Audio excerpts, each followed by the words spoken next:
कोई भी ग्रह जब गोचर करता है तो वो हमें उस घर से रिलेटेड चीजों में बदलाव लेकर आता है। वो बदलाव हमारे जीवन में अच्छे के लिए होते हैं या फिर हमें परेशानी में डालने के लिए होते हैं, ये निर्धारित करती है हमारी कुंडली। और आज की इस वीडियो में हम बात करने वाले हैं राहु और केतु के बारे में, क्योंकि अभी आने वाले समय में मई के महीने में 18 मई को इन दोनों ही ग्रहों का राशि परिवर्तन होने वाला है। और ये राशि परिवर्तन बहुत अहम भी रहेगा, क्योंकि जो ग्रह लंबे समय तक किसी राशि में होते हैं उनका प्रभाव सबसे अधिक आपको अपने जीवन में देखने को मिलता है।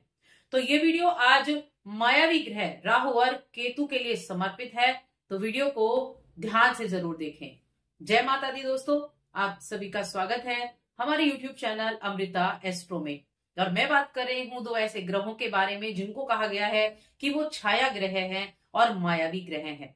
देखिए, नव ग्रहों में राहु और केतु ऐसे प्लैनेट हैं कि उनको प्लैनेट कहा भी जाए तो कैसे, क्योंकि वो कहीं दिखाई नहीं पड़ते, क्योंकि वो तो एक छाया ग्रह कहे गए हैं जो कहीं आपको दिखाई नहीं देंगे, लेकिन फिर भी हमारे जीवन में बहुत बड़ा महत्व होता है, बहुत बड़ा हिस्सा हमारे जीवन का होता है।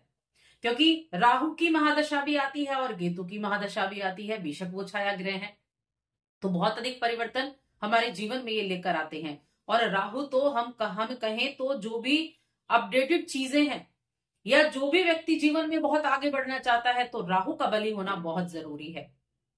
तो देखिए, मैं बात कर रही हूं तुला राशि की। तुला राशि के लोगों के लिए राहु केतु का ये जो गोचर होगा ये कैसा रहेगा। सबसे पहली चीज तो इनका जो गोचर है वो 18 महीने यानी कि 1.5 वर्ष में होता है। 1.5 वर्ष में एक राशि में रहने के बाद ये दूसरी राशि में गोचर करते हैं। अब इनका प्रभाव कैसा होता है, तो सबसे पहले तो किसी भी ग्रह का आप देख लीजिए, हर तरह के तो प्रभाव देखने को मिलते हैं, लेकिन हम अगर पॉजिटिव रिजल्ट लेकर चलेंगे, हम अगर पॉजिटिव सोच लेकर चलेंगे, तो कहीं ना कहीं हम अपने कर्म के आधार पर उससे पॉजिटिव चीजें भी प्राप्त करते हैं, पॉजिटिव ही प्राप्त करते हैं। तो हम उसी पहलू को लेकर आज की इस वीडियो में चलने वाले हैं। अभी तक राहु थे आपके 6ठे घर में, मीन राशि में बैठे हुए थे, और केतु थे आपके 12वें घर में। तुला राशि के जातकों के लिए चंद्र राशि पर आधारित है ये राशिफल, चंद्र राशि के आधार पर कह रहे हैं। तो देखिए, 6ठे घर में राहु की पोजीशन, 6ठे घर में पापी घर होता है तो बहुत अच्छा होता है। शनि बैठा हुआ हो, राहु बैठा हुआ हो, मंगल बैठा हुआ हो, तो राहु ने 6ठे घर में बैठकर अच्छे रिजल्ट दिए। अगर आपकी कुंडली में राहु की पोजीशन अच्छी थी तो बहुत अच्छे रिजल्ट आपको देखने को मिले होंगे। अब कुंडली में राहु की पोजीशन होना भी कि किस तरह की पोजीशन है उसके आधार पर भी आपको उसके रिजल्ट मिलते हैं। अब गोचर में तो सभी 12 राशियों में 1.5 वर्ष के बाद ये गोचर करेंगे, उसके हिसाब से परिवर्तन करते भी रहेंगे। लेकिन जो हमारी जन्म पत्रिका में राहु की पोजीशन है, राहु की स्थिति है, वो हमें हमेशा के लिए मिलती है, वो हमें हमारे कर्म के आधार पर मिलती है, तो वो बहुत इंपॉर्टेंट होता है।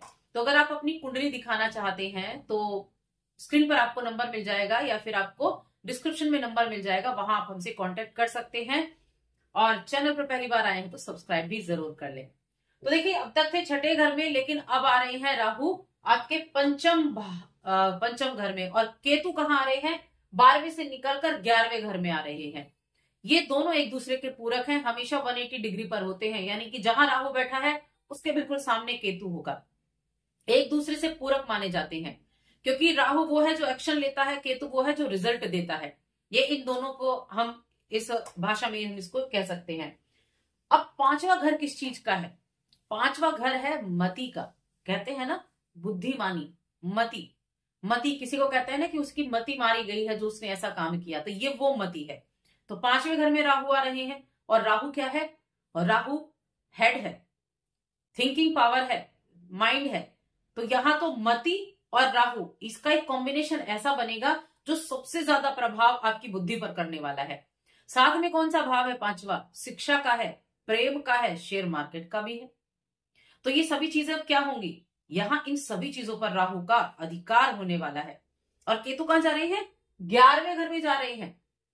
11वां घर आपके बड़े रिश्तेदारों का है, आपके बड़े भाई हो गए या आपके कोई जो बड़े रिलेटिव है घर में उनके लिए हो गया, या बड़े भाई को ही आप मान लीजिए बड़े भाई बहन हो गए, उनके लिए राहु है।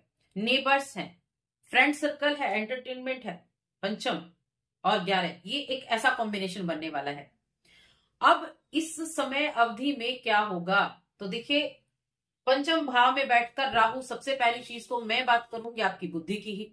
आपकी बुद्धि बड़े एकदम एक्सपर्ट तरीके से काम करने वाली है। लीक से हटकर सोचना, ये राहु की खासियत है।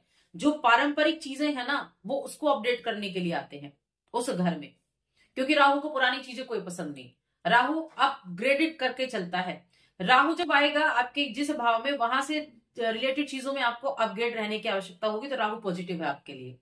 लेकिन जिन लोगों को अपग्रेड नहीं होना, उनके लिए नेगेटिव होगा, क्योंकि राहु कहेगा ये काम अच्छा नहीं है। बुद्धि कह रही है हमारी अभी तक काम था कि ये मैंने एमबीए कर लिया है, मैंने बिजनेस, मैंने ये पढ़ाई की है, और ये काफी है। लेकिन जब राहु यहाँ आया तो क्या कहेगा, राहु कहेगा नहीं, इससे आगे भी एक कोर्स है जो आपको एडवांस कोर्स दिखाएगा, कि अगर आप इस एडवांस कोर्स को करते हैं तो आपको दुनिया में बहुत कुछ करने का मौका मिलेगा। ये राहु देने वाला है। बुद्धि ने काम किया ना, बुद्धि पर प्रभाव डाला, शिक्षा का भाव है, तो स्टूडेंट के लिए भी इस समय अवधि में कुछ नया करने का विचार उनके मन में बिल्कुल रहने वाला है, कुछ लीक से हटकर करने वाला भी। अब इसको आप पॉजिटिव भी ले सकते हैं और नेगेटिव भी ले सकते हैं। पॉजिटिव क्या हुआ, खुद को अपग्रेड करना, हमें अच्छी चीजें सीखनी है। लेकिन अब यह नेगेटिव क्या होगा कि आपने एजुकेशन आप प्राप्त करना चाहते हैं, लेकिन आपके मन में चल रहा है मुझको तो एमबीए भी करनी है, नहीं एमबीए नहीं करनी, मुझे ये इंस्टीट्यूट में इस कोर्स में एडमिशन लेना है, मुझे डाटा साइंस का भी करना है, और मुझे डिजिटल मार्केटिंग भी करना है। तो ये बहुत सारी चीजें हो गई।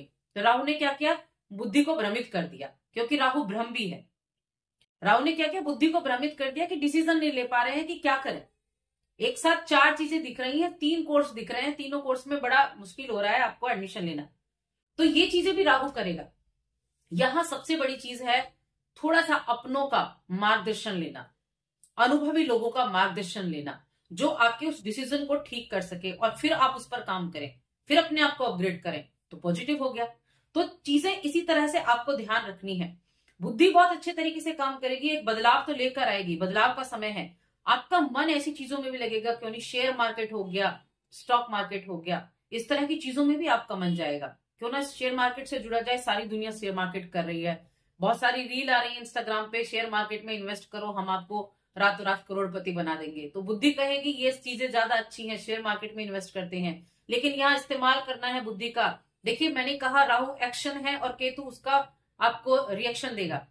एक्शन आपने कैसा लिया है उसके आधार पर केतु आपको रिजल्ट देगा कि पॉजिटिव देना है कि नेगेटिव। गलत एक्शन लिया है तो नेगेटिव मिलेगा, अच्छा एक्शन लिया है तो पॉजिटिव मिलेगा। मैं ये नहीं कह रही हूँ कि शेयर मार्केट में निवेश ही नहीं करना है, करें, पहले नॉलेज होनी चाहिए।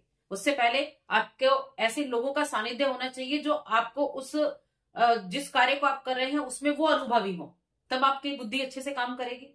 तो कहीं ना कहीं बुद्धि भ्रमित भी होगी, मति भ्रमित होगी, यहां डिपेंड करता है कि आप किस तरह से काम करते हैं। पहली चीज हो गई। तो अपग्रेडेड रहें। अगर आप खुद को अपग्रेड करना चाहते हैं, एक आपने चीज सीखी है, बहुत सारी चीजें आप, एक लाइन है उसमें से आप 4 चीजों को अच्छे से कर सकते हैं, तो आपके लिए अच्छा है। ऑनलाइन देखिए राहु एक्सपेंड करता है, राहु चीजों का विस्तार करता है जहां बैठेगा, तो ये विस्तार ही करेगा आपकी बुद्धि का। अब उससे आप अच्छे रिजल्ट भी प्राप्त कितने कर सकते हैं, ये आपकी सोच पर निर्भर करता है, ये आपकी बुद्धि पर निर्भर करता है। तो जो भी करना है सोच समझ कर करना है। अब राहु क्या करेगा, देखिए राहु जो भी व्यक्ति अपग्रेडेड है, यानी कि अपने काम को ऑनलाइन तरीके से कर रहे हैं, उनके लिए ज्यादा पॉजिटिव रिजल्ट मिलने की उम्मीदें बिल्कुल रहेंगी। क्योंकि अभी के टाइम में देखिए टेक्निक जो है वो राहु है, आईटी फील्ड हो गया वो राहु है, कोडिंग हो गई वो राहु है। इस फील्ड से जुड़े लोगों के लिए तो वाह वाह कह सकती हूं मैं, लाजवाब कह सकती हूँ, क्योंकि अपग्रेड तो आप रहेंगे, नई सॉफ्टवेयर बनना, नई कोडिंग होना, नई एप्लीकेशंस बनना, इन चीजों के लिए तो बहुत आपको भरमार मिलने वाली है। जो इस फील्ड से जुड़े स्टूडेंट हैं उनके लिए भी बहुत कुछ करने का मौका मिलेगा। तो ये पॉजिटिव रिजल्ट मैं आपको बता रही हूँ, नेगेटिव क्या, भ्रमित नहीं होना है बस। अब देखिए टेक्निक जो होती है ना, टेक्निकल चीजों से राहु आपको जोड़ता है, मंगल भी आपको टेक्निकल चीजों से जोड़ता है, मंगल भी आपको अपग्रेड करता है, लेकिन राहु जितना नहीं। जो भी इन्वेंशन होते हैं वो राहु कराता है। और इन्वेंशन कैसे होते हैं, अगर हमने कोई एप्लीकेशन बनाई, हमने अपनी चीज को अपग्रेड किया, इस लेवल से इस लेवल पर लेकर गए हैं, तो हमने अपग्रेड किया, एक कुछ नया हमने इन्वेंट किया, वो राहु कराता है, क्योंकि वो दायरे से बाहर निकलकर काम करने का मौका आपको देता है। तो पॉजिटिव चीजों को लेकर चलना है, और जिनको अपग्रेड होना ही नहीं है, जो ये सोचकर बैठे हैं ये काम ऐसे चल रहा है, ये हमारे परदादाओं ने ऐसे किया था तो हमें भी इसी तरीके से करना है, तो उनके लिए राहु बहुत अच्छा नहीं कहा जा सकता है। तो आपको थोड़ा सा ध्यान यहाँ जरूर रखना होगा, नई चीजों की तरफ आपको बढ़ना होगा। प्रेम का भाव भी पंचम भाव होता है, तो प्रेम में थोड़ी सी सावधानी रखनी है, क्योंकि यहाँ ऐसी भी स्थितियां हो सकती हैं कि एक्स्ट्रा मैरिटल अफेयर हो जाए, प्रेम संबंधों में वाद विवाद हो जाए, गलत फहमियां हो जाए, आपसी द्वंद हो जाए, आपसी सहमति ही ना हो किसी चीज के लिए, तो इस तरह की चीजें भी हो सकती हैं। केतु की बात कर लेते हैं। केतु 11th हाउस में है। मैंने कहा केतु रिएक्शन है, राहु एक्शन है, केतु मोक्ष का कारक है। केतु 11th हाउस में आया है। आपके जो बड़े भाई बहन हैं उनके साथ अपनी बॉन्डिंग को अच्छा बनाकर चलें, नेबर्स के साथ अपना अच्छा एक संबंध आप बनाकर चलेंगे तो अच्छा रहेगा। यात्रा के मौके मिलेंगे, जॉब वगैरह में चेंजेस भी होने वाले हैं इस समय अवधि में। आप जो काम कर रहे हैं ना उसमें भी आप चेंज कर सकते हैं, बदलाव आप कर सकते हैं। काम कुछ और कर रहे हैं, मना है नहीं ये नहीं मुझे दूसरा कोई काम करना है, इस तरह की चीजें भी होंगी। लेकिन थोड़ी सावधानी जरूर बनती है कि आपकी इच्छाएं बहुत ज्यादा होंगी और इन इच्छाओं से संतुष्टि नहीं, जितना पाया है उससे ज्यादा चाहिए, संतुष्टि नहीं रहेगी। लाभ मिलेगा, लाभ आपको प्राप्त हुआ, लेकिन मन संतुष्ट नहीं है, नहीं मुझे तो इतना तो नहीं चाहिए था, इससे ज्यादा चाहिए था, संतुष्टि नहीं हो रही है। ये चीजें आपके लिए होने वाली हैं, किसी काम से संतुष्ट ना होना, तो थोड़ा सा ध्यान रखना है इस चीज का। देखिए केतु जो है ना, केतु मोक्ष के कारक कहे गए हैं, और केतु का कॉम्बिनेशन बहुत अच्छे होते हैं कुंडली में। आपकी कुंडली में राहु केतु कैसे हैं ये जरूर आप डिस्कस करें। केतु का भी यहाँ पंचम में बैठना, ये सूर्य की राशि है। अभी फिलहाल में तो वो सूर्य के नक्षत्र में ही रहेंगे, तो आपको इस घर से रिलेटेड चीजें भी मिलेंगी। पिता की जितनी सेवा करेंगे, पिता का जितना सम्मान करेंगे उतना ज्यादा अच्छा रहेगा, और सूर्य की उपासना करेंगे उतना ज्यादा अच्छा रहेगा केतु का यहाँ बैठना। साथ में कुछ धर्म की चीजों से जुड़ेंगे, धार्मिक जगहों पर आपका यात्रा भी हो सकती है, वो भी आपके लिए अच्छा रहेगा। तो नेगेटिव चीजें क्या है, सावधानी हर एक चीज में, और जब भी आप अपनों के साथ जो भी रिलेटिव हैं, आपके बड़े भाई बहन हो गए, आपका जीवन साथी हो गया, इनसे जब भी आप बात करेंगे तो थोड़ा सा ध्यान रखते हुए। मैंने कहा एक्स्ट्रा मैरिटल अफेयर भी हो सकते हैं। देखिए एक्स्ट्रा मैरिटल अफेयर राहु बहुत अधिक भी कराते हैं, और बाकी ग्रह भी होते हैं जो इन चीजों को बढ़ावा देते हैं, लेकिन केतु बहुत देता है, तो थोड़ा सा ध्यान रखना है, कम्युनिकेशन गैप नहीं आने देना है, और उपाय मैं बताऊंगी वो आपको जरूर करने हैं। साथ में वैवाहिक जीवन वगैरह के लिए मैं कहूंगी ठीक ठाक है, लेकिन राहु यहाँ आपको बहुत कुछ देने के लिए आए हैं, उससे लेना आपकी जिम्मेदारी है कि किस तरह से आप लेते हैं, ठीक है। और उपाय की बात कर लेते हैं कि क्या उपाय आपको करने चाहिए। तो देखिए उपाय के तौर पर एक तो आपको अपने जो राशि के स्वामी शुक्रदेव हैं उनके बीज मंत्र का जाप आपको करना है, या ओम महालक्ष्मी नमः इसका मंत्र भी आप कर सकते हैं। एक माला प्रतिदिन करें, अपनी राशि के स्वामी को बलि रखेंगे तो बहुत अच्छा रहेगा। सूर्यदेव को प्रतिदिन जल दें, हनुमान जी की उपासना करें, सप्तम भाव मंगल का है, हनुमान जी की उपासना करें तो भी अच्छा है। और समय समय पर शनिदेव की आराधना भी करते रहें, शनि के भी कुछ कार्य करते रहें, जैसे काली दाल का दान कर दिया, या फिर आप हनुमान जी की पूजा करते हैं तो फिर शनि का भी उपाय आपके लिए हो जाएगा। तो इन उपायों को आप करें, समय समय पर जो कुत्ते हैं उनको भी आप खाना खिलाते रहें, तो वो भी आपके लिए अच्छा रहेगा। तो बस डरने की आवश्यकता बिल्कुल नहीं है, क्योंकि कोई भी ग्रह आपको डराने के लिए नहीं आया है, देने के लिए आया है। नेगेटिव इफेक्ट होते हैं थोड़े बहुत, तो उनके लिए उपाय करें और कर्म पर बिलीव करें। तो बस आज की इस वीडियो में इतना ही। वीडियो कैसी लगी हमें कमेंट करके जरूर बताएं। जय माता दी।